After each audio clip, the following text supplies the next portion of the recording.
So, Eliezer talking about it's not on the parasha, because we're going to talk a little bit on the Zohar also. But what Eliezer does, it's very interesting.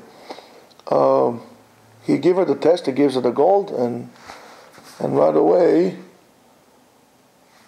she's married, and they're getting married, to Yitzchak, which is very interesting. How could Eliezer succeed so quickly, where so many people fail in terms of finding a spouse or finding the right one? So, the whole process is the way we find our mates today. Is doomed to a failure from the beginning. Because if you want somebody, what do? You tweet her in the Twitter, you check her up after the tweet, hashtag whatever, right? I don't know why they do the hashtag altogether, it's so stupid. And then he goes to Facebook, goes into photos, check the collection of bathing suit that she has, presenting herself, right? And then how she looks 7 years in the past, and who she's associated with, and check the resume that she has. Then he does a like. He presses like on all the pictures, and then they become friends. Right? Sounds familiar. Then they become friends. He goes out with her for a year or two, or 3 or 4 or 10. See how she looks in a 3-dimensional figure. Does she move from a 1-dimensional to a 2-dimensional to a 3-dimensional? Maybe they're going to, of course not religious people, they're going to move together, right? Live together. And then they're going to hesitate. And the hesitation is whether they should make a decision or should not make a decision. And maybe there's something more to talk about. Maybe there's something else that I don't know about the person. And on and on and on. And then they want to, I don't know, move to the next stage. And when they're about to make a decision, somehow they break after so many years living together, or they get married and then soon after they're divorced. And of course it's a wonder, because the rate of divorce is so great, regardless of the fact. I'm not talking about religious people, I'm talking about secular people. Then it's like a wonder, why would anybody want to get married to begin with? So you see that all these things that people make an excuse, are just an excuse because they don't work to prevent divorce. And yet by religious people who don't go through the whole entire mahalach, the whole entire maneuver like this, there are divorces, however, the rates are much lower. So there's something wrong. And as religious people, when we engage in similar patterns in terms of liking a person or deciding, we fail. So again, what was Eliezer so successful when everybody else fails? So we said that 40 days before a baby is being formed, the embryo is being formed, there's a heavenly voice that says, this person should marry this person. In other words, the neshamot, your soul, that is one entity, in a way splits into half. And it's determined beforehand that this person is going to marry this person. Of course, other consideration in that things change. However, that's your zivuk. That's what they say, is your bashert. So in other words, if a person would understand that he's going on a mission, serving himself, to find his mate, his soulmate, so we call it a soulmate, that HaKadosh Baruch Hu had arranged for him, that will be a totally different story. The approach, the attitude towards shidduch. If you're going to find yourself a shidduch, because everybody's doing that, because your mother is putting pressure on you, because your aunt is bothering you. You're not approaching the process of shidduch from the appropriate point of view. You're doing it because of pressure. So therefore you'll pick up whoever there will be to alleviate that pressure off you. You're not really interested in finding a mate. You're interested in getting rid of the pressure that is put on you, or the expectations that are being applied on you, and so on and so forth. But if you're going on a mission, like Eliezer went on a mission to find the shidduch for Yitzchak, and therefore he was successful. And many times HaKadosh Baruch Hu sends us the person, and then we say, no, it's not the one. It's not the one. I need somebody prettier. HaKadosh Baruch Hu says, listen, this is just the one for you. No. It's my taste. I need somebody prettier. I need somebody smarter. I need somebody less religious, more religious. I need somebody richer, with more money. I don't know, whatever it is. Whether this is going to be your attitude, you're always going to fail. This is what you're going to fail. Why? Because there's always going to be somebody who is more. There's going to be you want a prettier woman? Good. So you took her, then somebody prettier than her. You want rich, there's richer than her. Smart, there's smarter than her. The parameters in which you're dealing with are wrong. And that's a problem. And if this is how you go about, there's always going to be this internal hesitant to, maybe she's not the one, because maybe there's somebody who is actually prettier. I'm looking for a different look.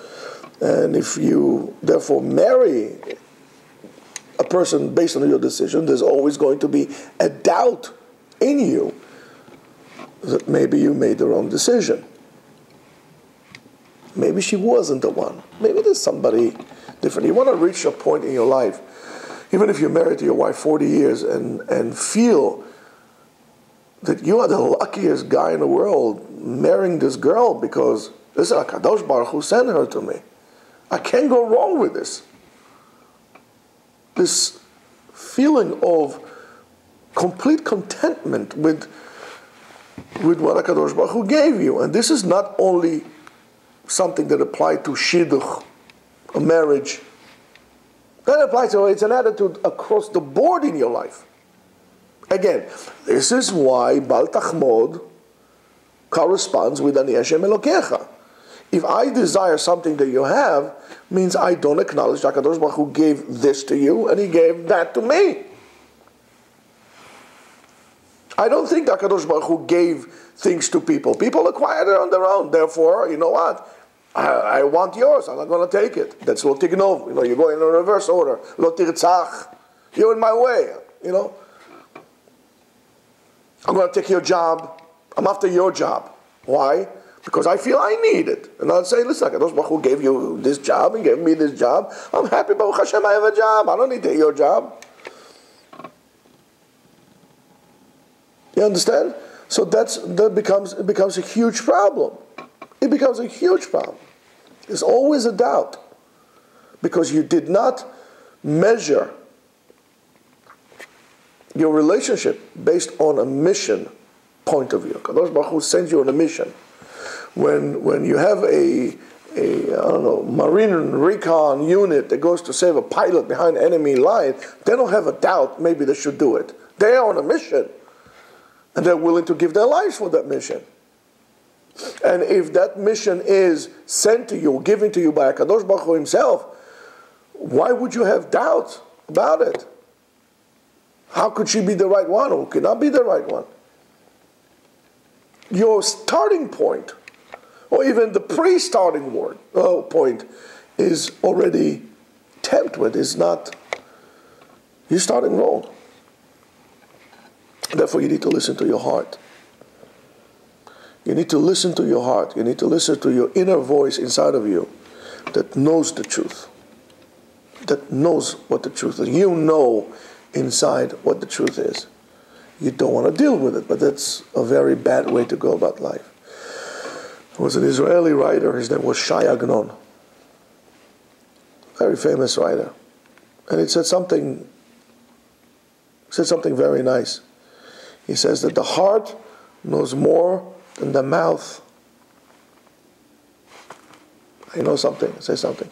And the ear hears what the mouth cannot say. So therefore, why don't we listen to our inner heart? Why don't we listen to our inner heart? We know inside that's the right one for us. We know inside what we need to do. And it does, again, not necessarily for a shidduch, for a job, for anything you do in life. Many times we go and we find the wrong person. However, it is convenient for us because that person has money, and therefore I don't have to worry about money. This person is strong, so therefore I don't have to work on myself to be strong. We always gravitate towards the things we don't have instead of taking ourselves and developing. And all of a sudden we marry the wrong person because we know this person is going to cheat on me. This person is going to abuse me. Yes, he's rich. Yes, he's strong. Yes, he's handsome. But I know also the other thing. So I quiet the voice inside of me and then I fail. I see this all the time. I see it all the time. Recently, a guy came to me and said to me, listen, I know I'm a man, I'm going to cheat on my wife. I know that. That's how I am. However, I'm going to come home and that's what it is. And the girl knows that. But he gives her a sense of security. He buys her gifts. This is ridiculous. Because she doesn't want to be strong. She's tired of being the backbone of the family. And if in her family, her role is to be strong. She doesn't want to be strong anymore. She got lazy being strong. Now this marriage is going to go into the dumps before it even started. We don't listen to our inner voice. Inside we know exactly what is right and what is wrong. And the reason why we don't listen to that, because we create too much tweets, too much noise outside that quiet the inner heavenly voice that comes from the neshama. In our soul is connected to the other world. And the inner voice is the voice of your soul inside. But that voice comes from inside. So inside out. So in order to keep this voice in, not out, not to turn it into a ma'aseh, into an action, I'm going to make a lot of noise. First of all, I'm going to make myself very busy. I'm going to make myself exhausted. I'm going to overwhelm myself because I don't want to hear my voice inside that knows exactly, and we all know exactly what is right and what is wrong. Don't tell me you don't. And basically what you're doing, you're creating all this noise inside that would make you at the end not being able to hear what you feel. Yes, to hear what you feel. Inside tells you, listen, I feel this is wrong. You don't hear what you feel. And it's a very powerful voice, therefore you need a lot of noise, and that will tear you apart. And maybe this is why we have this story of Eliezer here that comes and tells us, and if I will have a sensation and awareness of a mission, the purpose of a mission, the importance of a mission, I could quiet down that noise that would not interrupt me in finding the right one. I think that this is why the Torah had extended the story of Eliezer to such an extent to tell us that Eliezer was able to do that because he was on a mission to find the right one. And if you are not going to go on a mission in anything that you do, you're never going to accomplish anything. If you're on a mission to go to school and succeed, you will succeed. Because all the other temptations, all the other noises, there's like noises that come to your head, that you're about to sit down and prepare for a test or to write a paper. It tells you, go to the internet, go look for this, Go look in this magazine. Go look at this. I'm sure there's a sale somewhere. Those voices inside of you, if you have a sense of a mission, no, I need to do it, will simply fade away. These are the demons that exist in our head, those noises that we create. But if you're on a mission, say, no, I'm doing this. That's why discipline is very important. If you want to find your mate, your soulmate, and you want to be successful in life, designate it in the mission as your mission.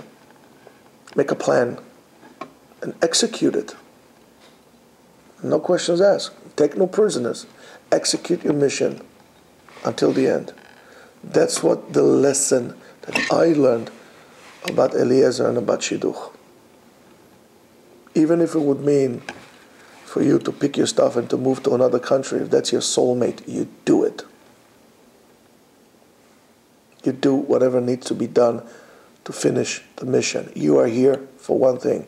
You're here for a mission. And you're failing the mission. And that's unacceptable. So, whatever we can do to finish the mission, we do. As that famous book that I like to go through all the time, The Mission, The Man, and Me. First of all is the mission. You are the last one. Shabbat Shalom.